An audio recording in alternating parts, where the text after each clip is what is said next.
Olá, meus amigos! Saudações do Evaldo Pimenta. Desde já eu quero agradecer a todos aqueles que se inscreveram neste canal.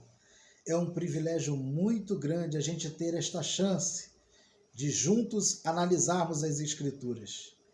E eu estou muito feliz porque está chegando mais pessoas. Desde já eu quero lhe pedir que você compartilhe esse vídeo só com todo mundo e em todos os meios sociais possíveis. Facebook, WhatsApp, Instagram. Compartilhe com seus amigos, ligue para os seus familiares. Vamos aumentar o número de pessoas neste canal. Eu tenho certeza que será de grande valia. Caso você esteja me vendo agora, não seja inscrito, por favor, se inscreva neste canal, dê o seu like e ative o sininho das notificações para que você receba os novos vídeos. Eu tenho certeza absoluta que você será muito edificado com a palavra. Vamos analisar as Escrituras Sagradas. Por gentileza, pegue o exemplar da Bíblia Sagrada e nós vamos abrir no Evangelho segundo escreveu João, capítulo de número 8, versículo de número 48. Diz assim a palavra: Responderam, pois, os judeus e disseram-lhe: Não dizemos nós bem que és samaritano e tens demônio? Esta palavra do versículo 48 de João 8 é uma ofensa direcionada dos judeus ao Senhor Jesus. Não foi a primeira, houve 4 ofensas que no Evangelho de João eles usaram para tentar ofender a Jesus Cristo. Primeiro ele foi chamado de embusteiro, que significa enganador da prole, que nada sabia da lei. Outra, eles chamaram ele de aquele que expulsava demônio por Beelzebu, o príncipe do inferno. E foi chamado também de amigo de pecadores, o que é um título maravilhoso e verdadeiro. E aqui em João 8,48 ele é chamado de samaritano, e não somente de samaritano, mas de samaritano possesso.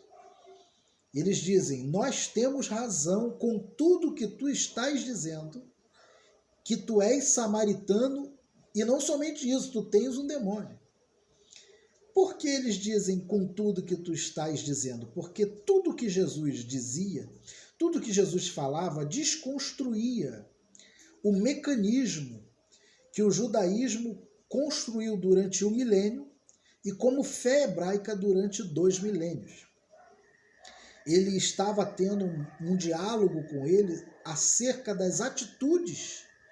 Jesus estava tendo um diálogo com eles acerca das atitudes que eles tinham como religiosos, porque eles se apresentavam no meio das pessoas como aqueles que guardavam a lei, que obedeciam às regras, mas eram impiedosos, imparciais, perversos, malignos, maldosos. E o Senhor Jesus vai falando: olha, vocês estão se jactanciando porque vocês afirmam serem filhos de Abraão e obedecem às leis que o Todo-Poderoso deu a Abraão. Eu vou dizer para vocês que com essa perversidade toda que vocês têm com os irmãos de vocês, vocês não são filhos de Abraão. Porque até pedras meu pai suscitaria filhos a Abraão. Vocês são filhos do diabo, porque vocês gostam de satisfazer os desejos dele. Há um latejamento maligno com Satanás, vocês são perversos de corpo, alma e espírito. E aí eles começam a ficar com raiva da declaração de Jesus e dizem: com tudo que tu estás dizendo, nós temos razão em dizer que tu és samaritano, e não é somente samaritano, tu és um samaritano possesso. Agora, por que ser chamado de samaritano há 2000 anos atrás era uma ofensa terrível? Para que você entenda o teor da ofensa, eu vou lhes contar uma história, será resumida, bem subjetiva, mais rápida, e eu peço a você que preste toda atenção. Quando Salomão morreu, as 12 tribos de Israel foram divididas. 2 tribos ficaram ao sul e 10 tribos ficaram ao norte. As 2 do sul fizeram da sua capital Jerusalém, tendo como cabeça dessas 2 nações a tribo de Judá. Ela ficou responsável por tudo que Davi tinha deixado como ortodoxia cultural, responsáveis pelo templo, responsáveis pelos oráculos de Deus, pelas ordenanças dos profetas, por tudo. Já as 10 tribos do norte, elas já ficaram mais segregadas. E lá, no lugar das 10 tribos, eles tiveram como capital a Samaria. E lá teve reis muito loucos, muito malucos, politeístas, queimavam crianças, adoravam outros deuses. E houve uma discriminação vigente, porque como os judeus que ficaram, as 2 tribos que ficaram ao sul, adoravam apenas o Deus que se adorava no templo, as 10 que ficaram ao norte ficaram muito abertas à adoração politeísta, adoravam a vários deuses. E o pior ainda, eram considerados como judeus de 5ª categoria porque não adoravam no templo, debaixo de uma unção sacerdotal. Eles começaram a adorar por si mesmos e instituíram 2 montes para adoração: o Monte Ebal e o Monte Gerizim. O Monte Gerizim fala de bênção, o Monte Ebal fala de maldição. E para piorar, quando o rei da Síria, rei Salmanezar, tomou o poder, ele levou as 10 tribos do norte em cativeiro. E elas já estavam muito abertas à segregação e ao misticismo religioso. E o que aconteceu? Elas foram absorvidas por todos os deuses assírios, os deuses pagãos do norte, deuses egípcios de fertilidade. E quando Ciro deu Édipo Real, há 700 anos antes de Cristo, para que eles retornassem à sua terra, as 12 tribos nessa divisão já não existia. Existia o povo de Jerusalém e o povo de Samaria. E já não se comunicavam justamente por isso, por não falarem a mesma linguagem religiosa. Havia um preconceito vigente. Havia uma segregação estabelecida. E Jesus, todas as vezes que você vê Jesus visitando mulher samaritana, conversando com o samaritano, falando parábolas sobre samaritanos, ele está fazendo isso propositalmente, porque ele sabia desse preconceito que havia dos judeus contra os samaritanos. Mas ainda assim, para Jesus, os samaritanos eram pessoas meio que figuras heróicas, por causa das atitudes que eles tinham. E isso nos ensina que, para Deus, as nossas importâncias são totalmente desimportantes. Porque Deus não tem preconceito, é nós que temos. Deus não tem preconceito com nada nem com ninguém. Nós que fazemos divisões, colocamos labels, identidade, dizemos quem é legal, quem não é legal, quem é de Deus, quem não é de Deus. E Deus não tem isso. Ele não faz acepção de pessoas. Prova disso é que todas as vezes que Jesus fala acerca dos samaritanos, ele apresenta os samaritanos como figuras heróicas. E principalmente no Evangelho segundo escreveu Lucas. Por que eu estou explicando isso? Primeiro, para que você entenda a raiz da ofensa, porque ele foi chamado de samaritano possesso. E, diante disso, eu gostaria de pegar 3 exemplos. Existem vários, principalmente no Evangelho segundo escreveu Lucas.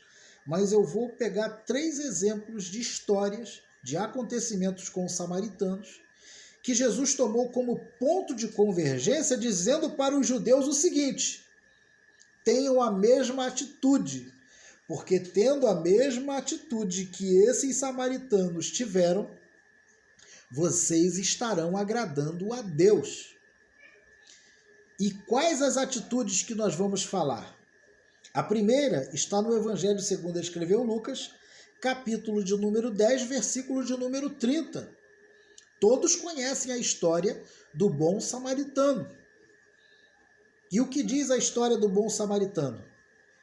Diz o seguinte: um homem vinha descendo de Jerusalém para Jericó. A cidade era distante, porém a estrada escura, estrada sinuosa, cheia de pedras. Bandidos apareceram, espancaram o homem, o assaltaram e deixaram à beira da morte, do lado da estrada. Veio um sacerdote descendo de Jerusalém, o sacerdote tinha acabado o serviço sacerdotal, descendo de Jerusalém para Jericó, olhou e viu o homem todo quebrado na beira da estrada, virou o rosto e foi embora. Logo em seguida veio o levita descendo de Jerusalém para Jericó, também viu o homem todo quebrado, olhou e também não fez nada. Certamente, na interpretação dele foi, o sacerdote, que é o patrão, não fez absolutamente nada, por que eu vou fazer? Daqui a pouco o pessoal vai estar falando que eu estou colocando a mão onde não devia. E desceram e não fizeram nada. Logo em seguida veio quem? O samaritano, o segregado, o vitimado pelo preconceito. Diz o texto que o samaritano viu aquele homem todo quebrado, olhou para ele, teve misericórdia dele, pegou o homem, deu o vinho, deu azeite, tratou-lhe as feridas, colocou sobre o seu próprio animal de carga, levou ele até uma estalagem, pagou a estalagem, ainda disse para o dono: olha, eu estou te pagando para que você cuide das feridas desse homem. Dê um bom banho, dê comida a ele. O senhor sabe que eu passo aqui todos os dias, amanhã eu estou retornando, e se na conta dele tiver mais alguma coisa para ser paga, pode deixar que eu vou pagar.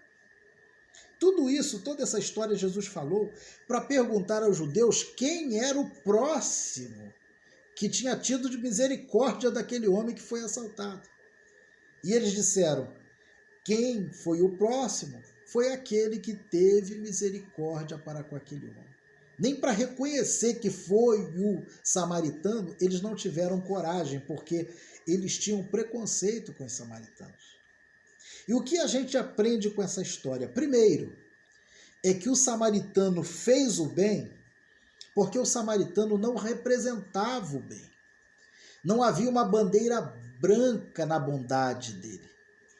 Ele não era um oficial do sagrado. O oficial do sagrado, muito pelo contrário, desceu do templo, terminou o ofício, desligou, como um boneco de pilha. Desceu, viu o homem todo quebrado e falou: eu não vou fazer nada não, porque minha parte com Deus eu já fiz. Já fui no templo, já adorei, vou seguir o meu caminho. Para que cuidar do próximo? Já o samaritano, que não tinha nada a ver com o culto, usou de misericórdia para aquele homem e simplesmente o ajudou, pensando da seguinte forma: eu vou fazer por ele aquilo que eu gostaria que alguém fizesse comigo se eu tivesse naquela mesma posição. Se eu tivesse sido vítima de um ataque, de roubo, de assaltante.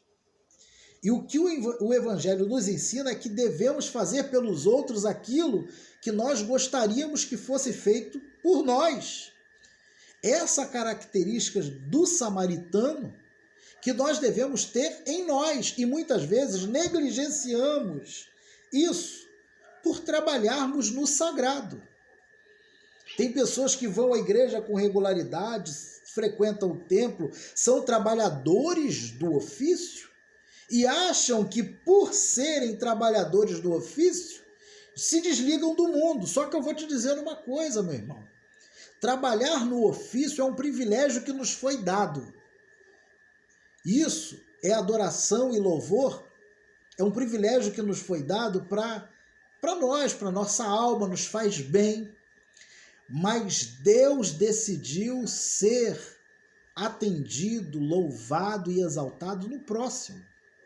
Ele decidiu isso. E a Escritura toda está cheia dessa recomendação. Se você quer adorar a Deus, Deus decidiu ser adorado de forma solidária e abençoadora ao próximo.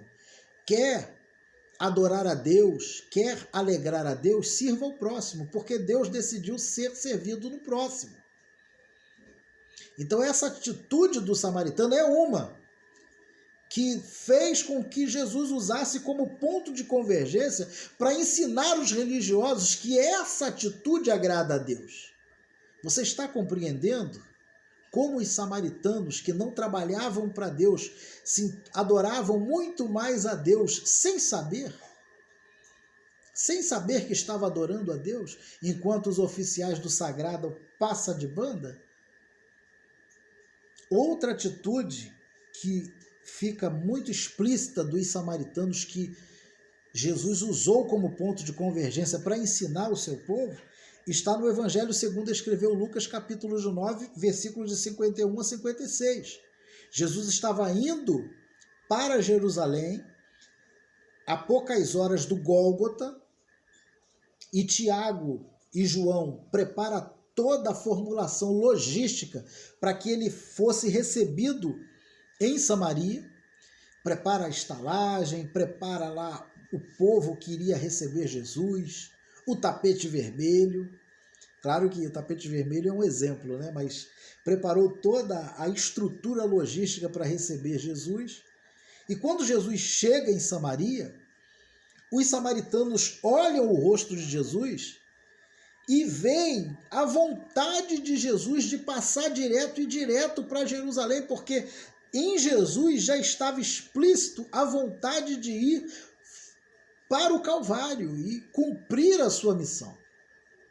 Os samaritanos viram explícito no rosto de Jesus a vontade de seguir o caminho. E o que eles fizeram? Olha, nós estamos vendo que o Senhor quer passar, quer seguir o teu caminho, segue o teu caminho. E os discípulos ficaram horrorizados com essa atitude e falaram, não pode. Jesus chegou aqui, tem que curar o povo, tem que pregar, tem que ensinar esse povo, e eles estão querendo que o Senhor Jesus passe logo para outra cidade? O que é isso? E eles chegam até Jesus e falam, Senhor, tu queres que a gente peça ao Pai que desça fogo do céu e queime e destrua os samaritanos? Jesus olha para eles e fala assim, olha, vocês não sabem de que espírito são. Saiba que o Filho do Homem não veio para destruir a alma dos homens, mas veio para salvar. Os samaritanos, eles discerniram no rosto de Jesus a vontade que Jesus tinha de seguir adiante, enquanto os seus discípulos, tão preocupados com o sagrado, tão preocupados com a estrutura logística da evangelização local, não conseguiam mais discernir nem o rosto de Jesus, o que ele queria fazer. Isso muitas vezes acontece conosco. Ficamos tão preocupados com a estrutura logística da religião, com a estrutura logística do trabalho evangelístico, que perdemos a noção e percepção do que Deus quer para nós. Porque quando a gente entra no dispositivo de fazermos a nossa adoração virar uma mecânica, a gente perde a percepção de Deus, perde a percepção do espiritual, perde a possibilidade de entender o que Deus está dizendo. Porque a gente fica tão preocupado com a estrutura logística e tudo vira performance. E a performance, ela é mentira. A performance, ela é simplesmente um teatro. E aí a gente fica naquela mecânica de palhaçadas performáticas em nome de alguma coisa que passa a ser não ser Deus. Porque tudo é em nome do reino. Mas que reino? Muitas vezes o reino que não é de Deus, é o reino de nós mesmos. E aí caçamos serviços, uma faixa para ser cortada em nosso nome, precisamos expor o nosso trabalho evangelístico, o benefício ao próximo que precisa ser mostrado. E aí tudo que a gente faz de benefício para a obra, que deveria ser coração sincero para Deus, passa a ser uma mecânica e performance para outros, para ser exaltado por outros, para ser recebido como tapinha nas costas, dizendo, olha como aquela pessoa é espiritual. E essa mecânica vai matando a gente por dentro, porque essa performance vai te deixando cada vez mais soberbo e você vira um super crente. Logo em seguida, você está discriminando as outras pessoas, porque está se achando melhor do que elas e o seu serviço vai só te cegando. Os samaritanos tinham a facilidade de entender o que o rosto de Jesus estava dizendo, porque eles não trabalhavam para Jesus. Tudo era espontâneo. A espontaneidade você não pode perder, meu irmão. Porque o dia que a sua espiritualidade deixar de ser espontaneidade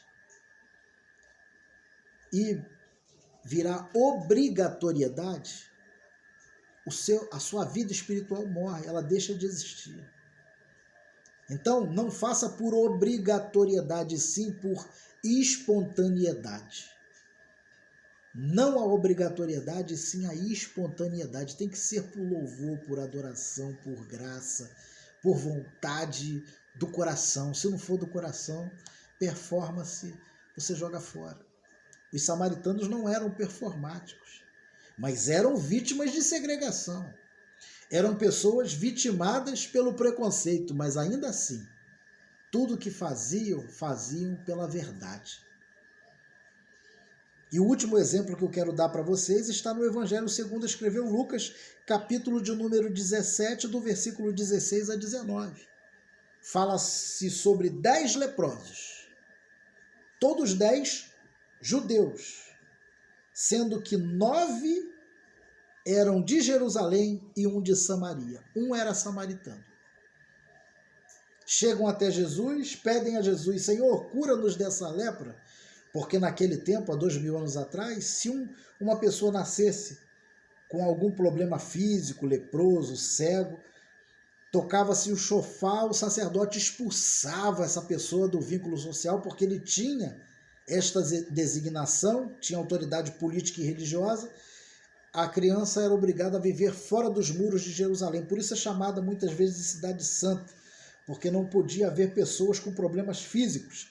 Eles acreditavam que qualquer pessoa que nascesse com alguma mazela física era porque estava pagando o pecado dos seus pais, dos seus avós, dos seus tataravós.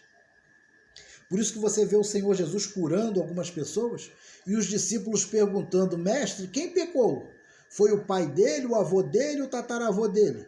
E Jesus responde, olha, não foi o avô nem o tataravô. Esta enfermidade era para que se manifeste a glória de Deus. Então os 10 pedem para ser curados e a única vez que Jesus faz isso nos evangelhos. É a única vez que Jesus faz isso nos evangelhos. Em nenhuma outra vez, em outra passagem, você vê Jesus fazer isso. Chegou para os 10 e falou, olha, vocês querem ser purificados? Vão até o sacerdote, dê a oferta para a purificação e vocês serão curados. Os 10 fizeram isso, foram até o sacerdote, deram a oferta, imolaram a oferta, segundo a lei judaica, foram curados na mesma hora. Daqui a pouco vem um homem desesperado correndo, Jesus, Jesus, Jesus, Jesus, se joga aos pés de Jesus, beijando os pés de Jesus e adorando e dizendo, muito obrigado, Senhor, por ter me curado. Muito obrigado por ter sarado as minhas feridas. E Jesus, vai em paz, porque a tua fé te salvou. Quando o homem vira as costas, Jesus chega para os discípulos e fala, por que só um? Cadê os outros 9?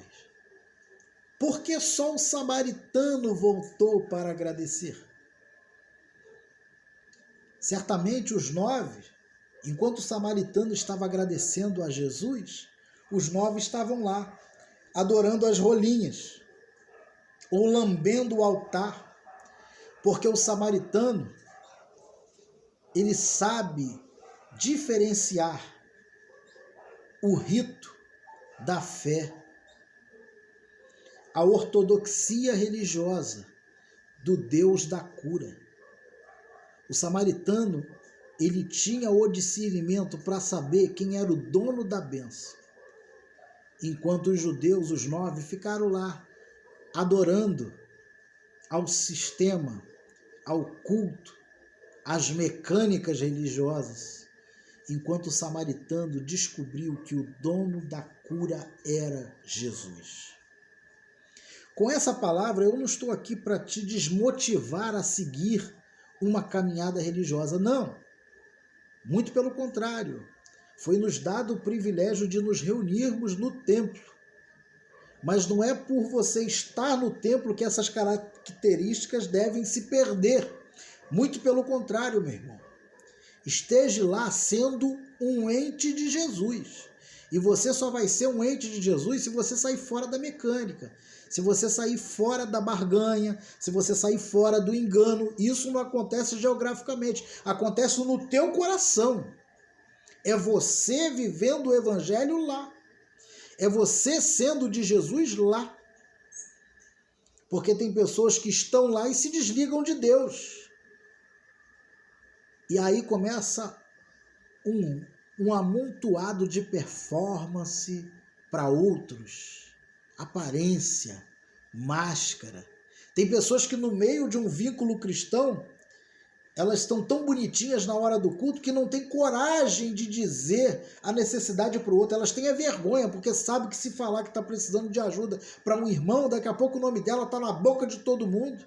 E todo mundo julgando, usando de preconceito, dizendo que aquela pessoa está sofrendo é por causa de pecado. E o amor que deve ser praticado, que é levantar o próximo, que é ajudar em secreto, que é ver o irmão bem, isso não é praticado.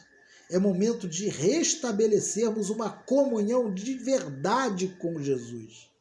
Vivermos Jesus na íntegra é uma obrigação.